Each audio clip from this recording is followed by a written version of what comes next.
قرآن کریم میں اللہ تعالیٰ نے فرمایا وَاتَّبِعْ سَبِيلَ مَنْ أَنَابَ إِلَيَّ، اور اس شخص کے راستے کی پیروی کر جو میری طرف متوجہ ہوا، میری طرف بڑھا، میری طرف اس نے رجوع کیا، میری طرف لوٹ آیا۔ یہاں بھی آپ دیکھیں کہ افراد اور اشخاص کی طرف اشارہ کیا جا رہا ہے۔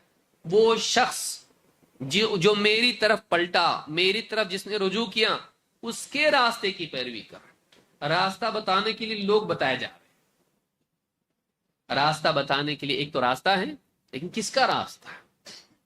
وہ جس نے میری طرف رجوع کیا، میری طرف پلٹ آیا، مجھ سے دور نہیں گیا، اس راستے پر نہیں چلا جو مجھ سے دور لے جاتا ہے، جو میری طرف بڑھا، میری طرف متوجہ ہوا، مجھ سے قریب ہوا، میری طرف پلٹ آیا، اس کے راستے کی پیروی کر۔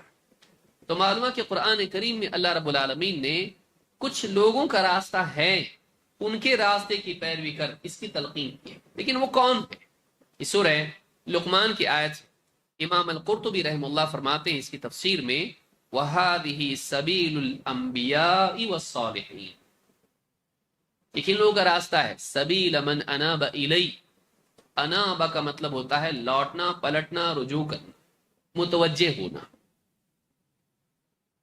توبہ عموماً گناہ کے ساتھ ہوتی ہے، لیکن نیک انسان بھی بار بار غفلت سے اللہ کی طرف ذکر کے ساتھ پلٹتا ہے اور اللہ کی طرف اعمال صالحہ کے ذریعے لوٹتا ہے، غور و فکر کے ذریعے، تدبر کے ذریعے، دعاؤں کے ذریعے، اللہ کی یاد کے ذریعے بار بار اللہ کی طرف پلٹ آتا ہے۔ اس کو بھی انابت کہا جاتا ہے۔ تو کہا کہ وَاتَّبِعْ سَبِيلَ مَنْ أَنَابَ إِلَيَّ، اس کے راستے کی پیروی کر جو میری طرف لوٹا، میری طرف بڑھا، میری طرف متوجہ ہوا۔ کہتے ہیں هَذِهِ سَبِيلُ الْأَنْبِيَاءِ وَالصَّالِحِينَ، یہ نبیوں اور نیک لوگوں کا راستہ ہے۔ لیجئے قرآن کریم میں اللہ تعالیٰ نے نبیوں اور نیک لوگوں کے راستے کی پیروی کا حکم دیا ہے، لیکن یہاں آپ دیکھیں گے یہاں سبیل مفرد آیا ہے، ایک لفظ ہے، ایک راستہ، انیک راستے نہیں ہیں، کئی راستے نہیں ہیں، راستہ ایک ہی ہے۔ سارے نبیوں کا راستہ، صالحین کا راستہ، کتنے راستے ہیں؟ ایک۔ قرآن کریم میں بھی اللہ نے فرمایا وَأَنَّ هَذَا صِرَاطِي مُسْتَقِيمًا فَاتَّبِعُوهُ وَلَا تَتَّبِعُوا السُّبُلَ فَتَفَرَّقَ بِكُمْ عَنْ سَبِيلِهِ، یہ میرا سیدھا راستہ ہے۔ وَأَنَّ هَذَا صِرَاطِي مُسْتَقِيمًا، یہ میری صراط مستقیم ہے۔ فَاتَّبِعُوهُ، تم اسی راستے پر چلتے رہو۔ وَلَا تَتَّبِعُوا السُّبُلَ، سبیل کی جمع ہوتا ہے سبل، لیکن آپ دیکھیں پہلے اللہ نے سبیل کی اضافت اپنی طرف کی ہے، میری سیدھی راہ، میری سبیل۔ وَأَنَّ هَذَا صِرَاطِي مُسْتَقِيمًا، صراط اس کو کہا، یا جیسے دوسری آیت میں کہا قُلْ هَذِهِ سَبِيلِي، نبی کی طرف نسبت کی اس کی، لیکن یہاں سبل کی نسبت کسی کی طرف نہیں، اور وہ جمع۔ وَلَا تَتَّبِعُوا السُّبُلَ، اور دوسرے راستوں میں نکل مت جانا، اللہ کے راستے کو، اللہ کی سبیل کو چھوڑ کے دوسری راہوں میں مت نکل جانا۔ کیا ہوگا؟ فَتَفَرَّقَ بِكُمْ عَنْ سَبِيلِهِ، وہ تم کو اللہ کی راہ سے، اللہ کے راستے سے دور کر دیں گے۔ معلوم ہے کہ کسی اور راستے پر جب آدمی چلتا ہے تو اللہ کے راستے سے دور ہو جاتا ہے، گمراہ ہو جاتا ہے، اللہ سے دور ہو جاتا ہے۔ تو یہاں پر معلوم ہوا کہ اللہ کی طرف بڑھنے والے کے راستے پر چل، وہ کون ہے؟ امام قرطبی کے مطابق وہ نبی اور صالحین ہیں۔ ابن قیم رحمۃ اللہ علیہ کیا فرماتے ہیں؟ فرماتے ہیں قولہ تعالی وَاتَّبِعْ سَبِيلَ مَنْ أَنَابَ إِلَيَّ، اس کے راستے پر چل جو میری طرف بڑھا۔ کہتے ہیں وَكُلٌّ مِّنَ الصَّحَابَةِ مُنِيبٌ إِلَى اللَّهِ فَيَجِبُ اتِّبَاعُ سَبِيلِهِ، ہر صحابی، نبی صلی اللہ علیہ وسلم کا ہر صحابی اللہ کی طرف بڑھنے والا تھا، جو اللہ کی طرف منیب تھا، لہذا صحابہ کے راستے کی پیروی کرنا واجب ہے۔ کون کہہ رہا ہے؟ حافظ ابن قیم رحمۃ اللہ علیہ، جو ابن تیمیہ رحمۃ اللہ علیہ کے شاگرد ہیں۔ اس سے معلوم ہے کہ قرآن کریم میں خود اللہ تعالیٰ نے ان لوگوں کے راستے کی پیروی کی تلقین کی ہے جو اللہ کی طرف بڑھے اور جن سے اللہ راضی تھا. آگے بھی انشاءاللہ اس کی تفصیل آئے گی. لہٰذا ہمارے لیے بھی ضروری ہے کہ ہم سلف کے راستے کی پیروی کریں. امام الاوزاعی رحمۃ اللہ علیہ فرماتے ہیں اصبر علی نفسک علی السنہ، کہ سنت کے راستے پر اپنے آپ کو جمائے رکھ، سنت کے راستے پر اپنے آپ کو جمائے رکھ. وقف حیث وقف القوم، اور وہاں رک جا جہاں قوم رک گئی. تو اس سے پہلے جو اسلاف گزرے ہیں جس راستے پر چلیں اس پر چل، سنت پر جمع رہیں، اور جہاں انہوں نے وقوف کیا رک گئے، اس سے آگے نہیں جانا، اللہ کے بارے میں یہ گفتگو نہیں کرنا، تقدیر کے مسئلے میں ایسی بحث نہیں کرنا، فلاں چیز نہیں کرنا، بدعات سے رک جانا. جہاں وہ رک گئے تو بھی رک جا. وَاسْلُكْ سَبِيلَ سَلَفِكَ الصَّالِحِ، سلف جو تیرے سلف صالح ہیں ان کے راستے کی پیروی کر. دیکھیں یہاں پر کیا قید آئی، سلفک الصالح، نیک اسلاف جو تجھ سے پہلے گزرے ہیں ان کے راستے پر چل. فَإِنَّهُ يَسْعُكَ مَا وَسِعَهُمْ، اس لیے کہ ان کے لیے جتنا دین کافی تھا وہ تیرے لیے کافی ہے، نیا کچھ نکالنے کی ضرورت نہیں. جتنا دین جتنی دینداری ان کے لیے کافی تھی، جس عقیدے پر جس دین کے فہم پر وہ لوگ تھے تیرے لیے اتنا دین کافی ہے، نیا نکالنے کی ضرورت نہیں. وَقُلْ بِمَا قَالُوا وَكُفَّ عَمَّا كُفُّوا وَكُفَّ عَمَّا كَفُّوا، جو انہوں نے کہا جس قول کے قائل وہ تھے تو بھی وہی بول، نئی بات مت بول. اور جس چیز کے بولنے یا کرنے سے وہ رک گئے تو بھی رک جا، تو بھی رک جا.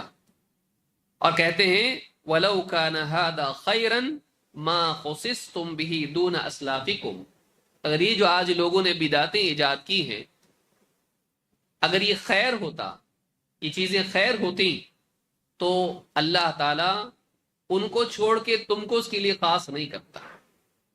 ما خصصتم به دون اسلافکم، یعنی وہ نہیں کر رہے ہیں اور تم کر رہے ہو، اللہ نے تم کو توفیق دی اور ان کو نہیں دی، ایسا نہیں ہوتا. فإنهم لم يدخر عنهم خير خبئ لكم دونهم لفضل عندكم، اس لیے کہ ایسا نہیں ہو سکتا ہے. فإنهم لم يدخر عنهم خير خبئ لكم، ایسا نہیں ہو سکتا ہے کہ اللہ تعالیٰ ان سے کچھ چھپا کے رکھے اور تم کو عطا کرے، ایسا نہیں ہو سکتا ہے. لفضل عندکم، اس لیے کہ تمہاری کوئی فضیلت ہے. یعنی آج آدمی کہتا ہے نا کہ ایک ایسی چیز ہے جو آج سے پہلے کسی کی سمجھ میں نہیں آئی، میں نے قرآن میں غور کیا تو یہ نقطہ مجھ کو ملا جو آج سے پہلے کسی نے بھی نہیں کہا. 1400 سال میں کسی کی سمجھ میں اس آیت کا مطلب نہیں آیا، میں آپ کے سامنے پیش کر رہا ہوں، لیجئے اور خوش ہو جائیے. ایسا نہیں ہو سکتا ہے کہ ہمارے اسلاف کو قرآن و سنت کا معنی سمجھ میں نہ آیا ہو اور بعد کے دور میں لوگوں کو سمجھ میں آیا ہو کہ چونکہ موسیٰ علیہ السلام نے فرعون سے نجات کا دن روزے کے لیے مخصوص کیا تو آج ہم نبی صلی اللہ علیہ وسلم کی پیدائش کے دن کو جلوس کے لیے مخصوص کریں، اس لیے کہ وہ نعمت تھی تو یہ بڑی نعمت ہے. آدمی اپنی طرف سے کچھ نکالے اور یہ کہے کہ دیکھو قرآن میں ہے، حدیث میں ہے، وَأَمَّا بِنِعْمَةِ رَبِّكَ فَحَدِّثْ، تو ہم خاص کریں ایک دن جس میں نبی کریم صلی اللہ علیہ وسلم کی شان بیان کریں اور آپ کی پیدائش کا دن ہو. اللہ نے تو کہا ہے نا کہ اللہ کی نعمت بیان کرو، تو نبی صلی اللہ علیہ وسلم سے بڑھ کے کیا نعمت ہوگی. ہم بیان کریں گے آپ کے اوصاف اور آپ کے فضائل اور آپ کی زندگی کے حالات اور آپ کی نعتیں اور سب کچھ، اس کے لیے دن خاص کریں گے. اگر یہ خیر ہوتا تو امام الاوزاعی کہتے ہیں کہ اللہ صحابہ کو چھوڑ کے تم کو اس کی توفیق دے، ایسا نہیں ہوتا ہے. تمہارے اندر کیا فضیلت ہے جو ان کو نہیں ملا اور تم کو ملے گا. تو یہ جو ذہن ہے یہ ہمارے اسلاف کا تھا، خاص کر کے صحابہ کے معاملے میں جو دین وہاں تھا وہی دین ہے. نیا اگر کوئی نکالتا ہے تو وہ دین نہیں ہوگا. آج اس دور میں اس کی اہمیت کیوں ہے؟ اس لیے کہ قرآن و سنت کے بارے میں کوئی بھی آدمی اپنی طرف سے کچھ بھی بول سکتا ہے. قرآن سنت کے عقائد ہو یا اسی طرح سے اعمال احکام ہو، عقائد کی یا آیات کی یا نصوص کی تفہیم اور احکام کی عملی تطبیق، ان دونوں کے باب میں ضروری ہے کہ ہم سلف کو دیکھیں۔ کوئی بھی آدمی قرآن میں کوئی آیت پڑھ لیا، ایک دور میں ایسا بھی دور تھا جب ڈاروین کی تھیوری بہت عام ہو رہی تھی، اس زمانے میں بعض لوگوں نے قرآن سے تھیوری آف ایوولوشن ثابت کرنے کی کوشش کی۔ قرآن بھی من صلصال من حمأ مسنون، انہوں نے بتا دو کہ کیچڑ جو ڈاروین کا پونڈ تھا نا، اس میں اس نے بتایا کہ یہاں سے ہاں بیکٹیریا سے، پھر اس سے مونو سیلولر سے چیزیں بنتے بنتے بنتے انسان بنا، بندر سے انسان بنا۔ وہ جو پوری تھیوری ہے اس کو ثابت کرنے کے لیے نصوص کو انہوں نے بیان کیا۔ دیکھو یہ فٹ ہوتا ہے وہاں پہ، اپنی عقل سے انہوں نے زبردستی قرآن پر ڈاروین کی تھیوری کو لادنے کی کوشش کی۔ ایسا ہو سکتا ہے کہ کوئی آدمی اپنے مفروضات کو اپنی عقل میں جو ہے قرآن میں سے نکالنے کی کوشش کرے، قرآن میں سے۔ اب صوفیوں نے کتنا کیا؟ صوفیوں نے کیا کیا؟ صوفیوں کی یہاں پہ مثال کے طور پر سب سے کٹ کٹا کے خانقاہوں میں پہاڑوں پر جا کر رہنا، اور اسی طرح سے حق ہو، اللہ ہو، اللہ ہو، اس طرح کے مختلف اذکار ہیں، اشغال جس کو کہتے ہیں کہ داہنے ہاتھ سے بائیں پاؤں کا انگوٹھا پکڑو اور بائیں ہاتھ سے دائیں پاؤں کا انگوٹھا پکڑو اور گردن جھکاؤ، سینے کی طرف لے جاؤ، لا الہ الا اللہ، اس طرح سے۔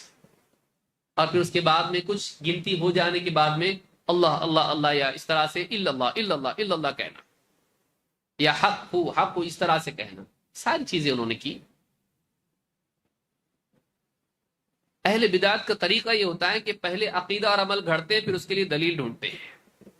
اہل سنت کا طریقہ یہ ہوتا ہے کہ پہلے دلائل جمع کرتے ہیں اور اس سے حکم لیتے ہیں، اس سے کیا نکلتا ہے۔ اب انہوں نے یہ بنا تو لیا جس کو شغل یا اشغال کہتے ہیں، پھر اس کی دلیل بیان کی۔ آگے تو قرآن میں وَاذْكُرِ اسْمَ رَبِّكَ وَتَبَتَّلْ إِلَيْهِ تَبْتِيلًا، وَاذْكُرِ اسْمَ رَبِّكَ، اپنے رب کے نام کا ذکر کر۔ رب کا نام کیا ہے؟ اللہ کا، اللہ اللہ اللہ اللہ، قرآن میں نہیں ہے۔ قرآن میں کیا اللہ نے کہا؟ وَاذْكُرِ اسْمَ رَبِّكَ، تیرے رب کے نام کا ذکر کر۔ رب کا نام کیا ہے؟ کسی سے بچے سے بھی آپ پوچھو کیا ہے، کیا بولے گا وہ؟ اللہ۔ تو رب کے نام کا ذکر کر، اللہ اللہ اللہ۔ اگر کوئی کہے تو غلط ہے یا نہیں ہے، کیسے معلوم پڑے گا؟ وہ تو آیت پر عمل کر رہا ہے۔ وَتَبَتَّلْ إِلَيْهِ تَبْتِيلًا، اور سب سے کٹ کے اسی کا ہو جا، بیوی سے، ماں باپ سے، بچوں سے کٹ کٹ کٹ کے اسی کا ہو جا، جا خانقاہ میں جا کے بیٹھ جا، پہاڑ پہ جا کے بیٹھ جا۔ کس پر عمل کر رہا ہے وہ؟ قرآن پر، قرآن پر عمل کرتا ہے۔ اور آپ نے حدیث بھی سنی ہوگی، قیامت اس وقت تک قائم نہیں ہوگی جب تک کہ زمین پر اللہ اللہ کہنے والا ہوگا، جب تک زمین پر اللہ کا نام لینے والا ہوگا۔ تو دیکھیے قیامت تک یہ ذکر چلے گا ہمارا، ہم ہی لوگ ہیں۔ اللہ کہنے والا زمین پر جب تک ہوگا قیامت قائم نہیں ہوگی۔ تو کہا دیکھیے یہ تو ذکر حدیث سے بھی ثابت ہوا، قرآن سے بھی ثابت ہوا اور حدیث سے بھی۔ خوارج نے کیا کیا؟ اس سے آگے بڑھے، پہلا فرقہ، انہوں نے اپنے لیے کچھ کیا۔ خوارج نے اس کی بنیاد پر تکفیر کی، کس کی؟ علی ابن ابی طالب رضی اللہ تعالیٰ عنہ کی۔ قرآن کی آیت جب حضرت علی نے کہا، جب ان کے سامنے بات پیش کی گئی کہ حضرت معاویہ کی طرف سے ایک حکم ہو، آپ کی طرف سے ہو، اور بیٹھ کے وہ لوگ فیصلہ کریں گے، اور وہ جو فیصلہ کریں گے اس پر دونوں راضی ہو جائیں گے۔ حضرت علی نے بھی راضی ہو گئے، حضرت معاویہ بھی راضی ہو گئے۔ خوارج الگ ہو گئے اس میں سے۔ خوارج نے کہا نہیں، یہ جو مسئلہ ہے دین کا ہے، شریعت کا مسئلہ ہے، اور بیٹھ کے حکم اس کو طے کریں گے۔ قرآن میں اللہ نے کیا فرمایا؟ ان الحکم الا للہ، حکم تو اللہ کا ہے، حکم اللہ کا چلے گا۔ ومن لم يحكم بما انزل الله فاولئك هم الكافرون، جو اللہ کے نازل کیے ہوئے کے مطابق فیصلہ نہ کرے کافر ہیں وہ لوگ. اللہ کے نازل کیے ہوئے کے مطابق فیصلہ نہ کرے وہ کیا ہیں؟ کافر ہیں.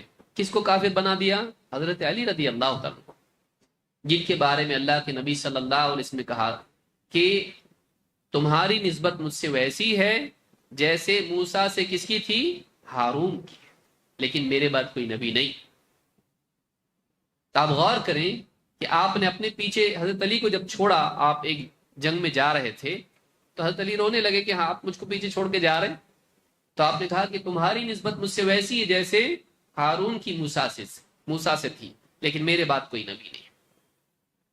ایسی شخصیت جو اتنی قریب نبی صلی اللہ علیہ وسلم کی، اتنی معتمد، ان کو کیا کر دیا؟ کافر بنا دیا. کس بنیاد پر؟ بغیر دلیل کے. بغیر دلیل کے نہیں تھا، دلیل تھی ان کے پاس، اور دلیل بھی کیسی تھی؟ ایک دم سپر، قرآن کی دلیل. قرآن سے بڑھ کے کیا ہے؟ سب سے اوپر. اس کی بنیاد پر کس کو کافر قرار دیا؟ حضرت علی کو، بلکہ ان لوگوں کو بھی جو ان کے ساتھ تھے. کیسے ہوا ہے؟ قرآن ہے نا، قرآن ہو کے بھی گمراہ. معتزلہ کو آپ دیکھیں، انہوں نے اللہ کی صفات کا انکار کر دیا، بلکہ اللہ کی رؤیت کا انکار کر دیا. اللہ کی رؤیت کا انکار کر دیا. اللہ کو نہیں دیکھ سکتے، اللہ کو دیکھ ہی نہیں سکتے. اب کیا کیا؟ قرآن میں اللہ نے فرمایا وجوہ یومئذ ناظرہ الی ربها ناظرہ. قیامت کے دن چہرے روشن ہوں گے، تر و تازہ ہوں گے، اپنے رب کی طرف دیکھ رہے ہوں گے. یہ آیت تھی، لیکن اس کے باوجود کہا نہیں. دوسری آیت کیا ہے؟ موسیٰ علیہ السلام نے جب اللہ سے مطالبہ کیا دیکھنے کا، اے اللہ تیرا دیدار میں کرنا چاہتا ہوں، ربی ارنی انظر الیک، اے اللہ میں تیرا دیدار کرنا چاہتا ہوں. تو اللہ نے کیا فرمایا؟ قال لن ترانی، اے موسیٰ تو مجھ کو نہیں دیکھ سکتا. اب عربی زبان کے لوگ بڑے ماہر تھے. کہا کہ دیکھو عربی میں لن جو آتا ہے وہ تعبید کے لیے آتا ہے. لن کبھی نہیں. تو قرآن میں اللہ نے کیا کہا؟ تم مجھے نہیں دیکھ سکتے کبھی نہیں. لن ہمیشہ کے لیے ہوتا ہے، ایسا نہیں. وہ سمجھے، وہ اپنے سیاق میں بھی کبھی ہوتا ہے. تو کہا کہ ہمیشہ کے لیے، تو نہ دنیا میں دیکھ سکتے نہ آخرت میں. انہوں نے عربی کے گرامر اور ڈکشنری اور اس کی بنیاد پر، عربی کے الفاظ کی ترکیب کی بنیاد پر اتنا بڑا عقیدہ بنا دیا. نہیں دیکھ سکتا مجھ کو، کبھی نہیں دیکھ سکتے، تو دنیا میں بھی نہیں اور آخرت میں بھی نہیں. لیکن جب ان کے سامنے آیت پیش کی گئی وجوہ یومئذ ناظرہ الی ربها ناظرہ، قیامت کے دن کچھ چہرے روشن ہوں گے، تر و تازہ ہوں گے. نظرہ تر و تازگی کو کہتے ہیں. الی ربها ناظرہ، اپنے رب کی طرف دیکھ رہے ہوں گے. کہا یہ تو ہے نا دیدار کی دلیل. نہیں، انہوں نے کیا کہا؟ آپ کو سمجھا نہیں. الی نعیم ربها ناظرہ، وہ رب کی طرف نہیں دیکھ رہے ہوں گے، رب کی نعمتوں کی طرف دیکھ رہے ہوں گے. تأویل کر دی اس کی. گمراہ آدمی ایک عقیدہ بنا لیتا ہے غلط فہمی کی بنیاد پر، اور پھر اس کے خلاف جب دلیلیں آتی ہیں تو ان کے کچھ اور معنی بنا لیتا ہے تاکہ اپنی بلڈنگ ہلے نہیں. میں گاڑی تو ادھر ہی پارک کروں گا، تم بورڈ ہٹا دو نو پارکنگ. یہ اہل بدعت کا طریقہ ہوتا ہے. اہل سنت کا طریقہ کیا ہوتا ہے؟ وہ دیکھتے ہیں یہاں نو پارکنگ ہے، یہاں نہیں لگانا، جہاں پارکنگ کی گنجائش ہے وہاں لگانا. سمجھ میں آ رہی بات؟ فرق اتنا ہی. اہل بدعت کیا کرتے ہیں؟ پارک تو کر دیا میں گاڑی، اب گاڑی ہٹے گی نہیں. اب کیا ہوگا؟ وہ جو نو پارکنگ کا بورڈ لگا ہے اس کو اٹھا کے ہم بازو کو رکھ دیں گے. یہی کام وہ کرتے ہیں. ایک عقیدہ، ایک فلسفہ قائم کر لیتے ہیں، اور اس کے بعد جب دیکھتے ہیں کہ دلائل اس سے ٹکرا رہے ہیں تو ایک دلیل کو لے کے عقیدہ قائم کرتے ہیں. دوسری دلیل جو اس سے ٹکرا رہی ہوتی ہے ان کے عقیدے سے، ان کے فکر سے، ان کے موقف سے، اس کی تأویل کر دیتے ہیں. وہی معتزلہ نے کیا. کتنے فرقے ہیں، ان کی تاریخ. قدریہ کو آپ دیکھیے، تقدیر کا انکار کر دیا. اگر ہم ان کی تفصیل بیان کرتے چلے جائیں تو بہت وقت اس کے لیے درکار ہے. حاصل یہ ہے کہ انسان قرآن، تاریخ میں جتنے بھی فرقے گزرے ہیں، کوئی ایک فرقہ ایسا لائیے جس میں پڑھے لکھے لوگ نہیں تھے کہ انہوں نے قرآن یا حدیث سے دلیل نہیں دی. تو ایک فرقہ آپ بتائیے. تقریباً فرقے،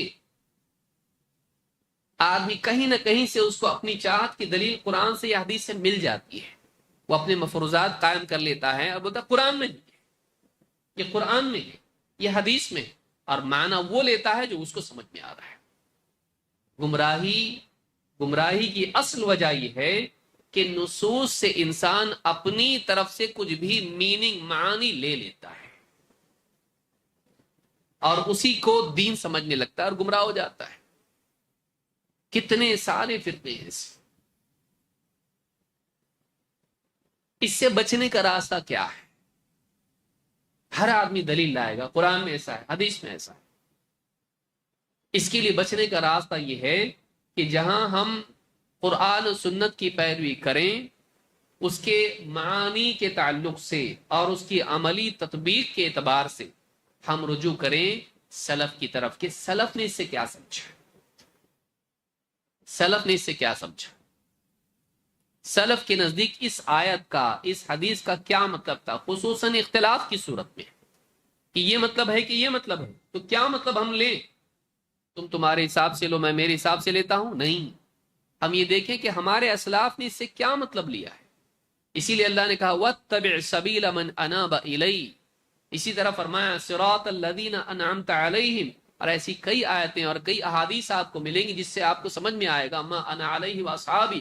اس میں آپ کو سمجھ میں آئے گا کہ نہیں، صرف کتاب و سنت نہیں، کتاب و سنت کی تطبیق کے لیے، اس کے صحیح فہم کے لیے ضروری ہے کہ ہم سلف کے فہم کی طرف رجوع کریں. سمجھ میں آئی بات؟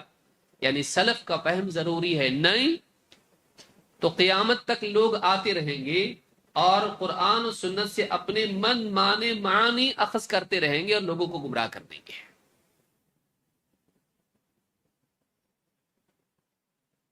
مہدویہ نام کا ایک فرقہ ہے، اس کا ماننا یہ ہے کہ دنیا میں بھی اللہ کا، دیکھیے ایک طرف تو معتزلہ ہیں جو قیامت اور آخرت میں، جنت میں بھی اللہ کے دیدار کے قائل ہیں. دوسرا ایک مہدویہ فرقہ ہے جو یہ مانتا ہے کہ جس کو دنیا میں اللہ نہ دکھائی دے آخرت میں بھی نہیں دکھے گا. دلیل کیا ہے؟ قل هذه سبیلی ادعو الی اللہ علی بصیرۃ. وہ کہتے ہیں کہ بصیرت کا مطلب یہ ہے کہ دنیا میں اللہ دکھائی دے سکتا ہے. کہاں سے لائے بھائی؟ اور ان تعبد اللہ کانک تراہ. اللہ کی احسان کیا ہے؟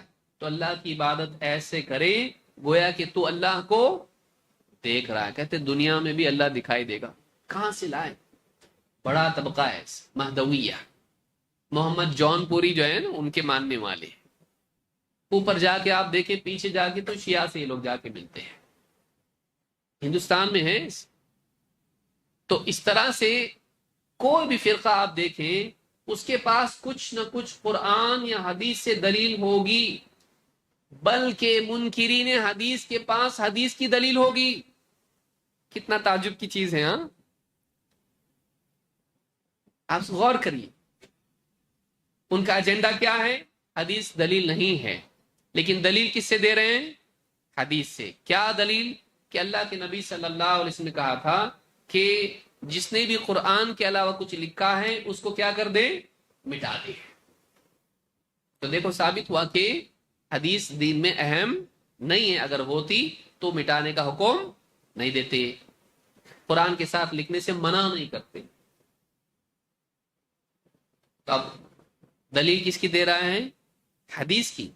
لیکن موقف وہ ہے جو حدیث کے خلاف. ایسے کتنے عقائد ہیں اور بہت گمراہ قسم کے عقائد بھی ہیں.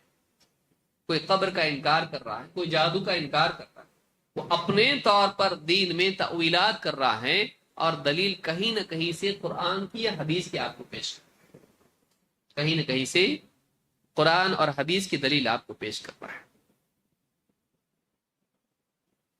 قبر کا عذاب کا انکار کر رہا ہے. دلیل کیا ہے؟ دو دلیلیں بنیادی.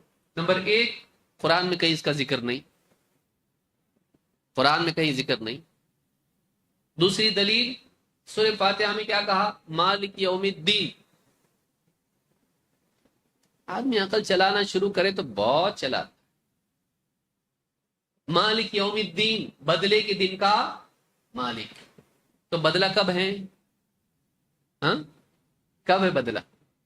قیامت کے دن. پھر قبر میں پٹائی کیوں؟ تو قرآن کی اس آیت سے عذاب قبر ٹکراتا ہے ان کے نزدیک. آپ لوگ بھی سوچ رہے ہیں ہاں بات تو صحیح لگ رہی ہے. ہاں، قرآن میں بدلے کے دن کا مالک، تو بدلہ کب ہے؟ قیامت کے دن ہے. تو پھر دنیا میں بدلہ قبر میں کیوں؟ قیامت سے پہلے عذاب ہونا قرآن کی اس آیت سے غلط ثابت ہوتا ہے. لہذا عذاب قبر کی جتنی بھی حدیثیں ہیں قرآن سے ٹکرانے کی وجہ سے مردود. قاضی صاحب فیصلہ دے دیے. لیکن قاضی صاحب سے پوچھے اگر فرعون کو غرق کون کیا؟ قوم نوح سے لے کے جتنی بھی قوموں پر عذاب آیا کس وجہ سے آیا؟ ان کے گناہوں کی وجہ سے. تو بدلے کے دن کا مالک کون ہے؟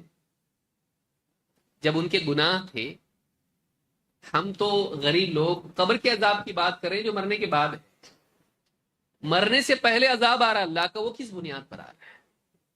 جو پٹائی ہو رہی ہے ان لوگوں کی وہ کیوں؟ تو دنیا میں آ رہا ہے. جب دنیا میں عذاب آ سکتا ہے تو قبر میں نہیں آ سکتا. غور و فکر نہیں کرتے ہیں. آدمی ایک مفروضہ قائم کر لیتا ہے، اس کے لیے اس کی منمانی دلیل کہیں نہ کہیں سے تاویلات کی میں ملبوس اس کو مل جاتی ہے، اور پھر اسی کو بنیاد بنا کے باقی سارے نصوص کی تاویلات کرنا شروع کر دیتا ہے. اس وجہ سے ضروری ہے کہ ہم یہ جو تفصیل سے میں بتا رہا ہوں، آج کے دور میں کوئی آدمی بول سکتا ہے میں قرآن حدیث بس ہو گیا، ہم اسی کے حساب سے چلتے ہیں. یہ کیا ہے سلف اور یہ کیا ہے رجال؟ ہم نحن رجال وہم رجال ونحن رجال. وہ بھی تو انسان تھے، ہم بھی انسان ہیں. ہم بھی سمجھیں گے قرآن کو اپنی طرف سے. قیامت تک کے لیے قرآن و سنت ہے بس، ہم کو کسی اور کی ضرورت نہیں. ایسے لوگ آئیں گے، ہیں ایسے لوگ. ایسے لوگ کیوں ہیں؟ ایسے لوگ اس لیے ہیں کہ وہ چاہتے ہیں کہ اپنے افکار کو دین کے طور پر، قرآن و سنت کے فہم کے طور پر لوگوں میں رائج کریں. وہ نہیں چاہتے کہ ان کی آئیڈیالوجی سینسر ہوں. غلط افکار کو، غلط آئیڈیالوجیز کو پکڑنے کے لیے ضروری ہے کہ ہم سلف کے منہج کو دیکھیں. یاد رہے گا یہ؟ اللہ تعالیٰ ہم سب کو سمجھ عطا فرمائے. تو سلف کے منہج کی پیروی کیوں ضروری ہے؟ وہ اس لیے ضروری ہے کہ اگر ہم سلف کے منہج کی پیروی نہ کریں، ان کے فہم کو نہ دیکھیں، بہت ممکن ہے قرآن و سنت پانے کے باوجود بھی ہم محروم رہیں. ہم سمجھ رہے ہوں کہ ہمارے پاس قرآن حدیث ہے، ہم قرآن کو سمجھ رہے ہیں، حدیث کو سمجھ رہے ہیں، لیکن ہم نہیں سمجھ رہے ہوں، ہم کچھ ہی مطلب دوسرا مطلب لے رہے ہیں اور ہم گمراہ ہو جائیں. اور ماضی میں جتنے آپ گمراہ فرقوں کو دیکھیں گے ان کا بگاڑ اسی فہم کے بگاڑ کا نتیجہ تھا. وہ سمجھ رہے تھے کہ ہم سمجھ رہے ہیں، لیکن نہیں سمجھ رہے تھے کہ نہیں سمجھ رہے ہیں. سمجھا؟ وہ سمجھ رہے تھے کہ ہم سمجھ رہے ہیں، لیکن نہیں سمجھ رہے تھے کہ نہیں سمجھ رہے ہیں، اور وہ غلط سمجھ رہے تھے. تو یہ بہت ضروری کہ ہم سمجھیں، ہمارے لیے ضروری کہ اس بات کو ہم سمجھیں. شیخ ابن عثیمین رحمہ اللہ فرماتے ہیں فکل سلفی کس کو کہتے ہیں؟ سلف کے منہج کی پیروی کرنے والا. اس کو کیا کہتے ہیں؟ سیلفی نہیں، اب بعض لوگ سلفی کہتے ہیں. سلفی نہیں، سلفی لام کے زبر کے ساتھ یا فتحہ کے ساتھ میں. سلفی اس کو کہتے ہیں جو سلف کے منہج کی پیروی کرے. شیخ ابن عثیمین رحمہ اللہ فرماتے فَكُلُّ مَنْ كَانَ عَلَى مِنْهَاجِ الصَّحَابَةِ وَالتَّابِعِينَ وَالتَّابِعِيهِمْ بِإِحْسَانٍ، ہر وہ شخص جو صحابہ، تابعین اور تبع تابعین کے راستے پر منہاج پر ہو. فَكُلُّ مَنْ كَانَ عَلَى مِنْهَاجِ الصَّحَابَةِ وَالتَّابِعِينَ وَتَابِعِيهِمْ بِإِحْسَانٍ، احسان کے ساتھ، کمال درجے میں، بہترین طور پر صحابہ تابعین تبع تابعین کے منہاج پر ہو، ان کے راستے پر ہو، فہو السلفی وَإِن كَانَ فِي عَصْرِنَا هَذَا، چاہے وہ ہمارے اپنے دور کا شخص ہو، وَهُوَ الْقَرْنُ الرَّابِعَ عَشَرَ بَعْدَ الْهِجْرَةِ، چاہے وہ یہ 14ویں صدی ہو ہجرت کے بعد کی، یعنی ہر وہ شخص جو صحابہ تابعین اور تبع تابعین کے منہج پر ہو۔ یہاں ایک ضمناً ایک بات ذکر کرنا چاہتا ہوں، ایک 2-4 دن پہلے کی بات ہے، پڑوس کے ملک میں ابھی ذرا تھوڑے مشہور ہو رہے ہیں ڈاکٹر محمد زبیر، ان کا ایک پوڈ کاسٹ سلفی منہج کے بارے میں کہ سلفی منہج اور سلف کون ہیں، اور اس تعلق سے یہ آدمی گڑبڑ کرے گا اور کر رہا ہے۔ بعض اوقات آدمی اپنے آپ کو اہل حدیث بنا کے پیش کرتا ہے لیکن وہ ہوتا نہیں ہے، سلفی بنا کے پیش کرتا ہے وہ ہوتا نہیں ہے، وہ اپنی تعبیرات پیش کرتا ہے۔ کہا کہ جن کو ہم سلف کہہ سکتے ہیں، جن کے منہج کی پیروی کی بات ہے، جو ادوار حدیث میں آئے ہیں، خیر الناس قرنی ثم الذین یلونہم ثم الذین یلونہم، بہترین لوگ میرے دور کے، پھر اس کے بعد، پھر ان کے بعد۔ کہا کہ اس سے مراد میرے نزدیک میری تھیسس کے مطابق، ماشاءاللہ، میری اپنی تھیسس کے مطابق کون ہے؟ حضرت ابو بکر صدیق، حضرت عمر رضی اللہ تعالیٰ عنہ اور حضرت عثمان رضی اللہ تعالیٰ عنہ، یہ 3 لوگ ہیں، انہی کا دور مراد ہے بس، کیونکہ ان کے بعد سے بدعتیں شروع ہو گئی تھی، اور تابعین میں بھی آپ دیکھیں گے کئی بدعات کے شکار ہو چکے تھے، خوارج بھی تابعین میں سے تھے، خوارج تابعین میں سے تھے۔ اور کریں، مطلب جتنے گمراہ تھے سب تابعی، صحابی کو صرف دیکھ لینا تابعی بناتا ہے کسی کو؟ آپ دیکھیں قرآن میں کیا فرمایا اللہ نے، والسابقون الاولون من المہاجرین والانصار والذین اتبعوہم باحسان، جنہوں نے بہترین طور پر ان کی پیروی کی۔ تابعی اس کو نہیں کہتے جس نے صحابی کو دیکھا، تابعی اس کو کہتے ہیں جنہوں نے صحابی کو دیکھا، ان کی صحبت اختیار کی اور ان کے منہج کی پیروی کی، ورنہ آپ خوارج کو اور سارے جتنے گمراہ فرقے تھے سب کو تابعی میں شمار کر دیں گے۔ ان کو اتنی ڈیفینیشن بھی معلوم نہیں کہ تابعی کس کو، اور اس طرح سے انہوں نے تابعین کو کیا کیا؟ بالکل کل عدم کر دیا۔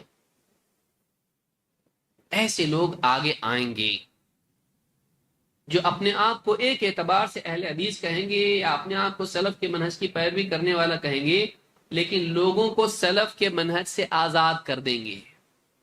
یاد رکھیے اس بات کو، بہت ضروری ہے کہ صحیح منہج کی پیروی کی جائے، اہل علم سے ہم جڑے رہیں، ورنہ آدمی بھٹک جائے گا۔ بات تو صحیح لگ رہی ہے۔ بعض علماء نے کہا کہ اگر اس دور میں شیطان بھی آ جائے اور بولے کہ میری پیروی کرو، تو کچھ اس کو بھی فالوورز مل جائیں گے، کچھ لوگ اس کو بھی سبسکرائب کر لیں گے اور کچھ لوگ لائکس اس کو بھی کریں گے۔ بات تو بہت صحیح بولا، کیونکہ ہر قسم کے لوگ دنیا میں، اور آدمی نیچے جا کے دیکھتا کمنٹس میں کتنے لوگوں نے لائک کیا ہے، اس کو بھی دل میں لائک کے جذبات پیدا ہونے شروع ہو جاتے ہیں۔ انسان کی مینٹالٹی ایسی ہے کہ بھیڑ کے پیچھے چلنے کا مزاج ہوتا ہے۔ یاد رکھیں، صرف انہی لوگوں سے جڑیں جو واقعی صحیح منہج پر ہیں۔ نئے فلاسفرز، نئے اس طرح کے لوگ آئیں گے اور نئے فلسفے پیش کریں گے، دین کے نام پہ دور رہیے ان سے۔ تو یہاں پر ہم کو معلوم ہوا کہ سلف کون؟ جو صحابہ، تابعین اور تبع تابعین، یہ 3 دور ہیں۔ اس میں غالب خیر تھی، اگرچہ اس دور میں بگڑے ہوئے لوگ بھی تھے۔ بھئی نبی کے دور میں تو کفار تھے نا، بگڑے ہوئے لوگ کس دور میں نہیں تھے؟ تو تاریخ میں ہر دور میں اچھے لوگ تھے تو برے بھی تھے، لیکن نبی کریم صلی اللہ علیہ وسلم نے خیریت کے غلبے کے اعتبار سے ان 3 ادوار کا ذکر کیا ہے، صحابہ، تابعین اور تبع تابعین۔ یہ ہمارے اسلاف ہیں، بلکہ وہ لوگ بھی جو انہی کے نقش قدم پر چلیں جس میں یہ آپس میں متفق تھے اور آپس میں ان میں اختلاف نہیں تھے، کہ سب کا ایک انڈرسٹوڈ راستہ تھا، سب اسی کو فالو کرتے تھے۔ اس کو سلفی منہج کہتے ہیں، اس کو منہج کہتے ہیں، اس کی پیروی ہم کو کرنا ہے۔ کچھ مسائل میں ان میں اختلاف تھا تو اللہ نے خود قرآن میں بتا دیا، فَإِن تَنَازَعْتُمْ فِي شَيْءٍ فَرُدُّوهُ إِلَى اللَّهِ وَرَسُولِهِ، اگر کسی چیز میں تم میں اختلاف ہو جائے تو اسے کس کی طرف لوٹاؤ؟ اللہ اس کی طرف، اس کے رسول کی طرف لوٹا دو۔ تو اگر اختلاف ہو جائے تو ہم کتاب و سنت کی طرف لوٹ آتے ہیں، لیکن اگر اختلاف نہیں ہوا اور سب اس کو مان کے چلتے تھے، اب یہ ہمارے لیے کیا ہے؟ منہج ہے، اس کی پیروی ہم کو کرنی پڑے گی۔ یہ سلفی منہج ہے، یہ وہ مفاہیم ہے جس کو وہ لے کر چلتے تھے۔ تو ایسی کیا چیزیں ہیں جو سلفی منہج میں ہیں اور بنیادی چیزیں ہیں؟ ان کو آپ گنتی میں شمار نہیں کر سکتے، 5 10 15 اس طرح سے، بہت ساری چیزیں ہیں، لیکن کچھ ایسی چیزیں ہیں جو بہت بنیادی ہیں، جن کا لحاظ ہم کو کرنا ضروری ہے، جن کا لحاظ کرنا ضروری ہے۔ اگر اس کو ہم نہیں پکڑیں گے، نہیں تھامیں گے، اس کی پیروی نہیں کریں گے، بہت ساری گمراہیوں میں ہم پڑ سکتے ہیں۔ ایسی کون سی چیزیں ہیں؟ آج کے اس خطاب میں ہم ایک ایک کر کے انہی چیزوں کو دیکھنے کی کوشش کریں گے۔ ان میں سب سے پہلی چیز ہے توحید کو تمام چیزوں پر مقدم رکھنا۔ سلفی منہج میں سب سے پہلی چیز کیا ہے؟ ہماری پرائرٹیز میں کیا ہے؟ خدمت خلق یا حکومت الہیہ کا قیام؟ پرائرٹیز میں سب سے پہلی چیز یہ ہے کہ لوگوں میں توحید عام ہو اور زندگیوں سے شرک نکلے۔ توحید ہماری سب سے پہلی پرائرٹی یا اولویات میں سے ہے۔ سب سے زیادہ اہم دین میں کیا ہے؟ توحید۔ اس کے بغیر آدمی کی نجات ہی نہیں۔ تو توحید کو سب سے زیادہ اہمیت دینا، یہ سلف کے منہج میں سب سے پہلی چیز ہے۔ آئیے اس تعلق سے دیکھتے ہیں قرآن و سنت میں اور سلف کے اقوال میں کیا ہے۔ اللہ تعالیٰ فرماتا ہے وَمَا أُمِرُوا إِلَّا لِيَعْبُدُوا اللَّهَ مُخْلِصِينَ لَهُ الدِّينَ،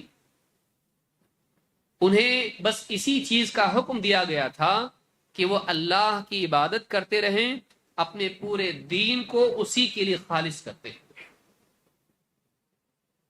اللہ کی عبادت کی جائے، اللہ کے لیے اپنے دین کو خالص کرتے ہوئے۔ اس کے دو پہلو، ایک عبادت کس کی، دو عبادت کیسے۔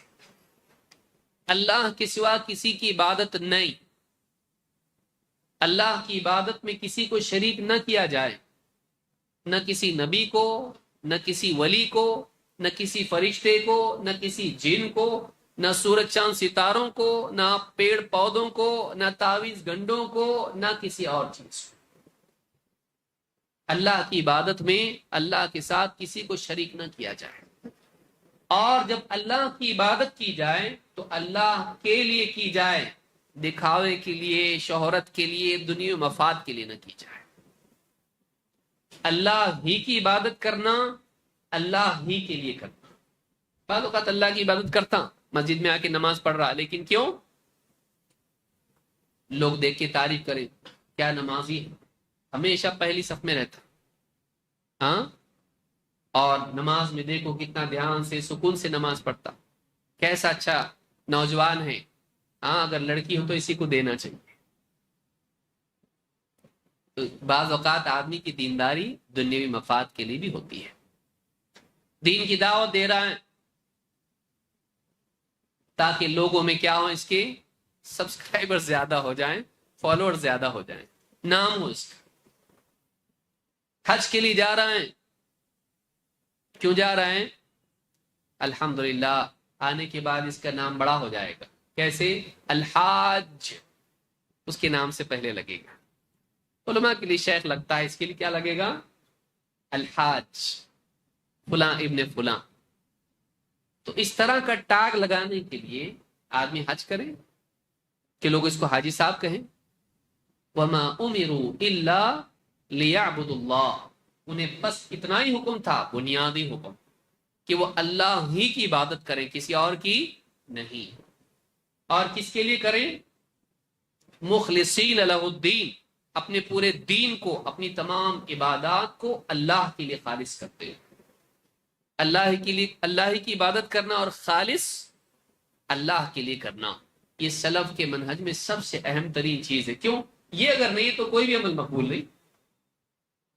اگر توحید نہیں تو جنت ہی نہیں، نجات ہی نہیں، اور اگر اخلاص نہیں عبادات میں تو کوئی نیکی قبول ہی نہیں، فیل، کر کے بھی نہ کرنے والوں میں شامل۔ لہذا یہ ساری چیزوں میں سب سے اہم چیز ہے۔